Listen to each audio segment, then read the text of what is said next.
La balade avec son chien, c'est un excellent outil pour améliorer la relation qu'on a avec lui, renforcer les liens. Parce que quand on adopte notre chien, on veut qu'il soit heureux, on veut qu'il soit épanoui et qu'il ait une belle vie. Moi, je serais déçu de ne pas avoir une belle relation avec Mia. Et je pense que malheureusement, la balade, elle est largement sous-estimée pour créer cette relation, créer ce lien fort qu'on peut avoir avec son chien. Mon objectif, c'est qu'à la fin de cette vidéo, vous ayez tous les éléments pour pouvoir appliquer ça dès votre prochaine balade, dès aujourd'hui, dès que vous promenez votre chien. Et vous verrez que créer une relation forte avec son chien, finalement, c'est pas si compliqué que ça. Une des premières choses qui pour moi est cruciale lorsque vous vous promenez avec votre chien, si vous voulez avoir cette relation avec lui, il faut qu'il vous fasse confiance. Et pour qu'il vous fasse confiance, je pense que c'est primordial de ne pas lui imposer d'exercice s'il n'a pas envie. Parce que ça va créer de la frustration pour votre chien, mais également pour vous.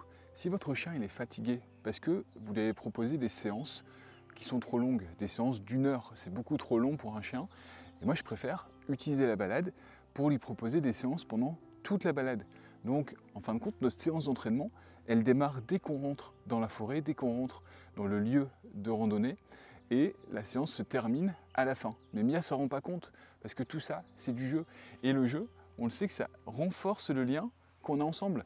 C'est le jeu qui permet d'apprendre, c'est la balade qui est le vecteur principal d'éducation de Mia. En fait, je pense qu'il faut savoir ruser un petit peu d'ingéniosité. C'est un peu comme si vous aviez des enfants, ils n'ont pas envie de travailler, comment est-ce que vous allez les motiver à faire leurs devoirs? On peut le faire par le jeu, par le fait de les féliciter, de les encourager, et ça rend en tout cas le processus beaucoup plus simple, sans avoir à s'énerver, sans avoir à crier, parce que notre chien, il refuse de faire cette séance où on essaie de lui apprendre des commandes de base. Et la fatigue, c'est uniquement un des facteurs. Par exemple, là en ce moment, on est en été. On est dans le Var, nous, aux portes du Haut-Var, et donc aujourd'hui, je crois qu'il va faire 38 degrés. Donc ce qu'on fait avec Mia, c'est que déjà on sort le matin très tôt. Donc ça me permet de faire en sorte qu'elle puisse quand même profiter de balades assez longues. Donc on part en général 1h30, 2 heures, voire un peu plus. Mais on est à la fraîche. Si on sortait à 36 degrés, on pourrait presque rien faire. Ce serait, je pense, une souffrance pour Mia. Elle aurait aucun plaisir à travailler avec moi. Elle aurait aucun plaisir à sortir. Et on perdrait un petit peu cette connexion, cet équilibre qu'on a ensemble. Il faut observer son chien. Moi, j'observe Mia et j'ai remarqué que lorsque j'essaie de lui apprendre le roule, donc elle l'a appris très vite. Donc elle roule sur le dos, c'est un exercice basique. Mais très vite, je me suis rendu compte que elle rechignait un peu à le faire. Et j'ai compris assez rapidement que c'est parce que ça lui faisait mal au dos.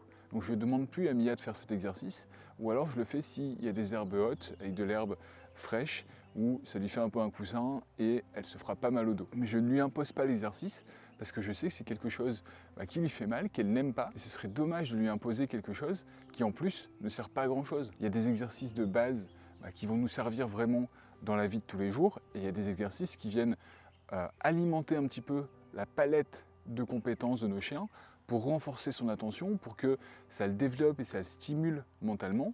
Mais si un exercice, vous voyez que votre chien rechigne à faire parce que ça lui fait mal, parce qu'il fait trop chaud, il n'a pas envie, il est fatigué, c'est pas grave. Essayez de trouver un autre moyen de travailler avec lui, soyez polyvalent et vous verrez que ça renforcera les liens que vous avez ensemble parce que vous avez fait l'effort d'apprendre à comprendre ce qu'il attend, ce qu'il a envie, ce qu'il aime, parce que clairement chaque chien va être différent au niveau de sa personnalité, mais il y a également d'autres facteurs qui rentrent en jeu, comme sa race, comme ses caractéristiques, comme le lieu dans lequel il évolue, et ça c'est vraiment important de le prendre en compte. Quelqu'un qui vit en appartement n'aura pas la même chose à offrir à un chien qui peut vivre en pleine nature et sortir 5 heures par jour. Si vous vous posez ce genre de questions et que vous voulez adopter un chien ou savoir quel chien serait le plus adapté à vous, j'ai mis en place un petit quiz qui vous donnera les éléments pour savoir quel chien est le plus adapté à vous. Et ça, pour comparer, en fait, on va regarder quel chien a besoin de très forte stimulation.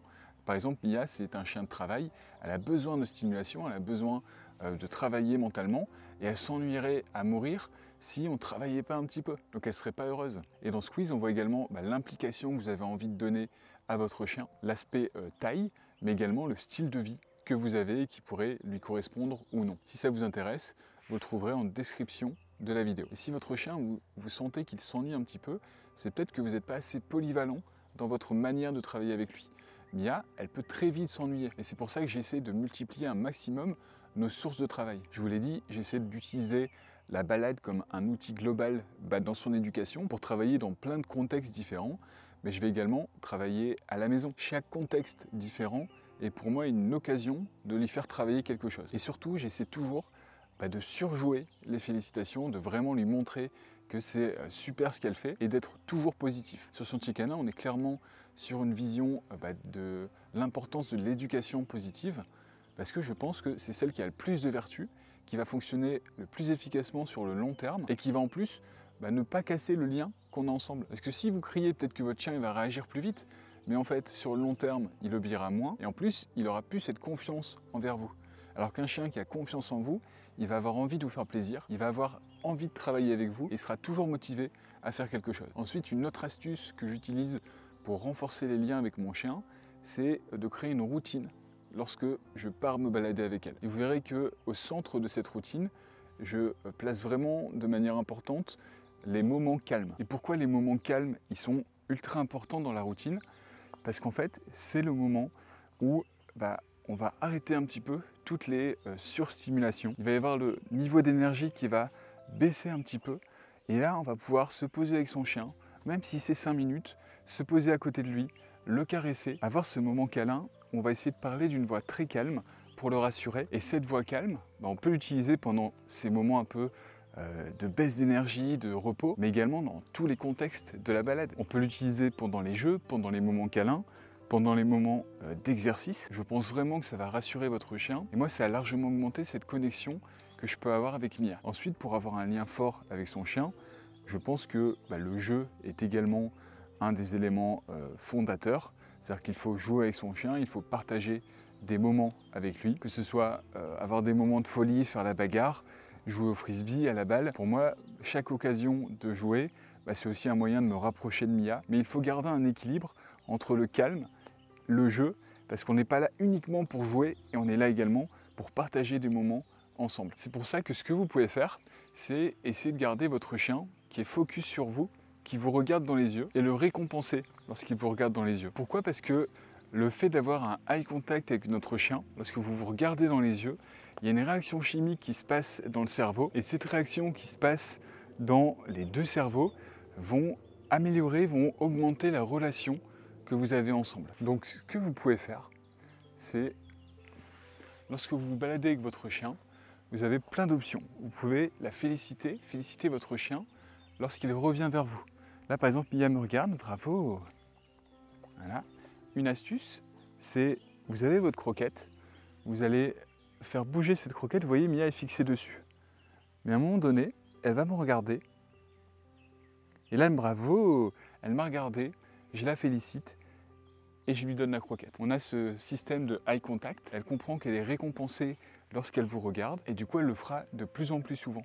On va renforcer de manière positive cette action, ce comportement qu'on a envie de voir dans le futur. Donc là je peux recommencer, vous voyez si je fais ça, hop, bravo, là elle m'a regardé, je la félicite. Et ce qui est génial, c'est qu'on peut utiliser des variantes à ça.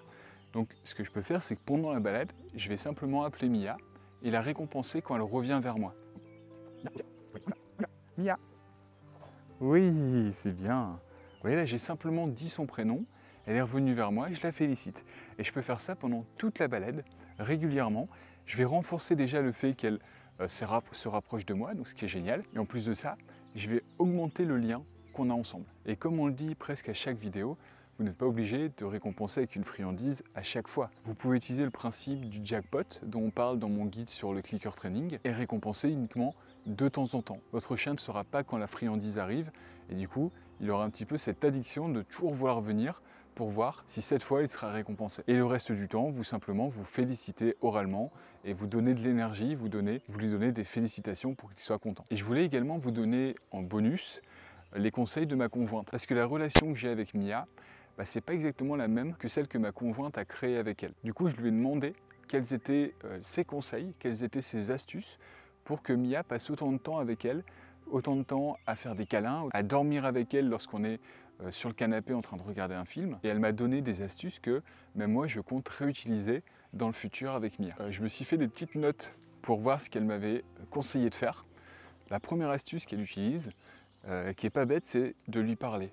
Constamment, lorsque on est à la maison, elle va lui parler, elle va la regarder dans les yeux, sourire et simplement discuter avec elle. Alors bien sûr que notre chien ne comprend pas, mais le fait de faire ça de manière positive, ça améliore le lien qu'elles ont ensemble, ça crée cette connexion que moi, sur certains points, je n'ai pas réussi à créer avec Mia. Et lorsqu'elle lui parle, elle lui sourit à chaque fois. Et ça, c'est quelque chose que je fais aussi naturellement, mais peut-être qu'elle l'exagère encore plus. Et du coup, ça crée cet aspect un peu positif, je pense, dans l'esprit de Mia. Et encore une fois, ça améliore leur relation. Et il y a un autre point où on a une manière de faire légèrement différente, c'est lorsqu'il y a par exemple des orages. Mia, elle a très peur des orages. Et moi, je suis plutôt du camp de dire que lorsque votre chien il a peur, il faut le sécuriser, le mettre en confiance, mais il faut également qu'il apprenne à gérer sa peur. Alors qu'elle va être beaucoup plus dans la protection. Elle va beaucoup plus être à aller la voir, à la caresser. Je pense personnellement qu'il y a certains défauts à faire ça. Par exemple, ça augmente la peur que peut avoir Mia. Mais à côté de ça, je pense que ça a créé cette confiance qu'elles peuvent avoir l'une envers l'autre. Donc à mon avis, il faut avoir un mix entre les deux, utiliser ça avec parcimonie pour ne pas créer non plus des sentiments de peur trop exagérés. Une autre astuce qu'elle m'a donnée, c'est de la brosser, c'est-à-dire de passer du temps avec elle pour la caresser, mais également les moments où elle brosse Mia, les moments où elle passe du temps avec elle pendant 2 heures à enlever toutes les rapecs qu'elle peut avoir, tout le sous-poil qui est en train de tomber.